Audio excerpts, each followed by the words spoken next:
Dzień dobry Państwu, nazywam się Tomek Grząślewicz i zapraszam do obejrzenia 9. odcinka w serii Środula 43. Kanał Historia Zapomniana pracuje nad produkcją filmu pod tytułem Równia Pochyła, opowiadającego o historii zagłady sosnowieckiej społeczności żydowskiej. Zbieramy środki na ten cel i prosimy Państwa o wsparcie. Link do zbiórki znajdziecie Państwo w opisie filmu oraz w komentarzu pod nim. 9. odcinek naszego cyklu nosi tytuł Obóz przejściowy. Na zdjęciu tytułowym widzimy fotografię z książki Natana Eliasza Sternfinkla, klasycznej pozycji z 1946 roku pod tytułem Zagłada Żydów Sosnowca. No i to zdjęcie zostało wykonane tuż po wojnie, w związku z czym pokazuje stan obozu przejściowego w Szopie Szewskim, we wcześniejszym Szopie Szewskim Rudolfa Braunego, tak jak on wyglądał właściwie w czasach getta. Jest to widok od góry, czyli od strony wówczas pustego placu, dzisiaj parku przy ulicy Okrzei. W tym momencie, jeżeli Państwo by chcieli ten sam widok zobaczyć, trzeba by się było przedzierać przez chaszcze, co już w maju, czerwcu nie jest takie łatwe. Proszę Państwa, skąd wziął się obóz przejściowy w Szopie Szewskim Braunego? Mieliśmy akcję likwidacyjną getta, natomiast w momencie, kiedy akcja likwidacyjna się rozpoczęła, Niemcy podjęli decyzję, że trzeba będzie jednak zostawić grupę Żydów na miejscu z dwóch przyczyn.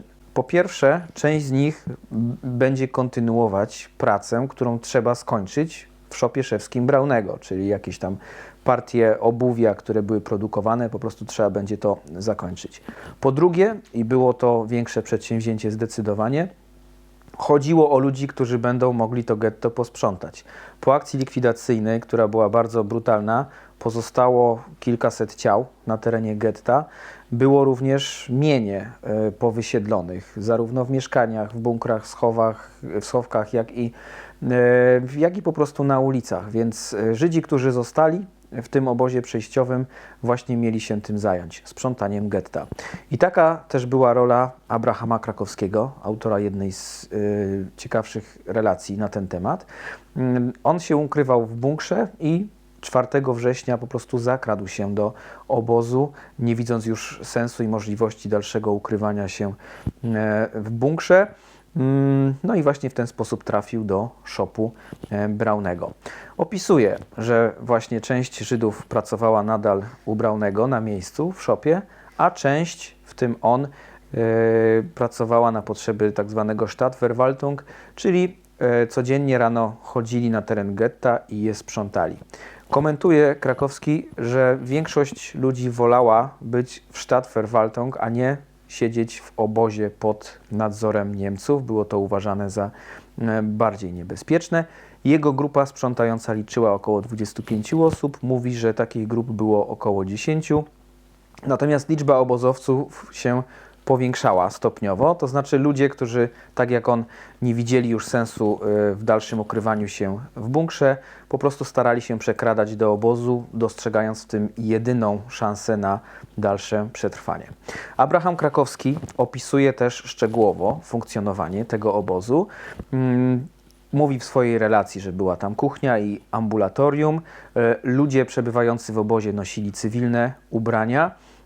Nie było specjalnego problemu z wyżywieniem, ponieważ handlowali z Polakami, z furmanami, którzy zajmowali się wywożeniem dobytku żydowskiego, który był znajdowany właśnie na terenie getta. Praca była ciężka, 6 dni w tygodniu przez 10 godzin dziennie, od 6 do 16. No i oczywiście po sortowaniu co lepsze rzeczy, w tym meble, Niemcy wywozili. Ciekawa jest również relacja Abrahama Krakowskiego na temat specjalnej jednostki, która funkcjonowała wśród tej grupy przebywającej w obozie przejściowym. Mianowicie zadaniem tej jednostki było tylko i wyłącznie zbieranie przedmiotów kultu, które pozostały po wysiedlonych Żydach w getcie. Tory, rodały, tefiliny. Żydzi religijni posiadali tego bardzo dużo, natomiast Niemcy mieli taką ideę fix, żeby po tym, jak dokonają eksterminacji całego narodu żydowskiego, utworzyć w podbitych przez siebie krajach sieć muzeów, w których będą prezentować te przedmioty po plemieniu, które sami zgładzili. No taka to była historia.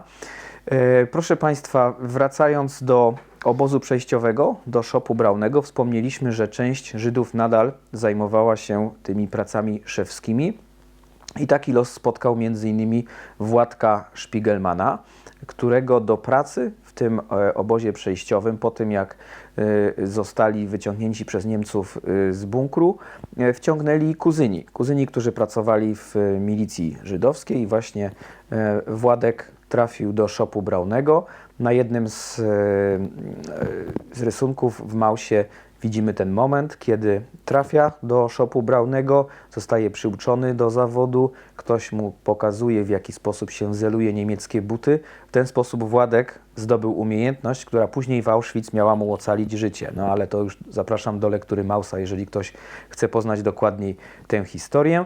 Widzimy też na ostatnim rysunku, że ludzie oszczędzali siły na ile mogli. Ta praca była bardzo ciężka, więc jeżeli przez moment jakiś pozostawali poza nadzorem, no to wówczas starali się trochę te siły oszczędzać i nie pracować aż tak ciężko. Bardzo ciekawy wątek w Mausie to jest kwestia kryjówki, którą kuzyni Władka Szpigelmana urządzili pod stertą butów. I mamy dokładnie opisany i pokazany ten wątek. Jeden z kuzynów Władka, milicjant żydowski, pokazuje mu, że pod stertą butów wydrążyli taki tunel, a na końcu tunelu był tajny schowek, bunkier, schron, w którym właśnie mieli się schować w momencie, kiedy nastąpi kolejne wysiedlenie, selekcja, i żeby nie trafić po prostu do obozu śmierci. Proszę Państwa, kolejny slajd nosi tytuł Kryjówka w szopie i widzimy właśnie rodzinę Szpigelmanów, która ukrywa się w tym schronie znajdującym się w szopie szewskim Brownego. Wśród nich znajduje się 3-letni chłopczyk, który woła o jedzenie, ponieważ jest głodny. No, jeżeli chodzi o dzieci w getcie i w bunkrach, to jest taki też charakterystyczny i częsty opis, że no, był z nimi wielki problem, ponieważ dzieci, jak wiadomo, nie rozumieją sytuacji, w jakiej się znajdują i często płaczem, krzykiem dawały o tym znać głośno, no a w ten sposób niejednokrotnie mogły zdradzić po prostu schron czy też kryjówkę. Proszę Państwa, Władek Szpigelman wraz z żoną ostatecznie wyszli z tego szopu szewskiego Brownego, udali się w kierunku Sosnowca.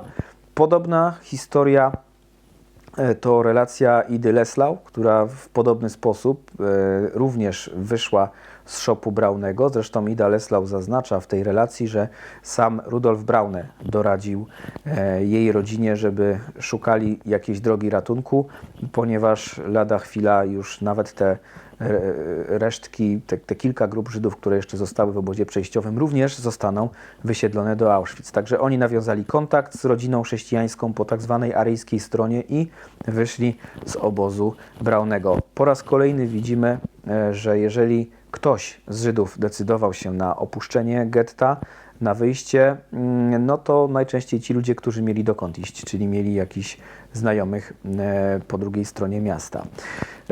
Abraham Krakowski, o którym dzisiaj mówimy bardzo dużo, został wysiedlony 17 grudnia, opisuje dokładnie tę datę, i wyjechał do Birkenau z głównej stacji w Będzinie pociągiem towarowym.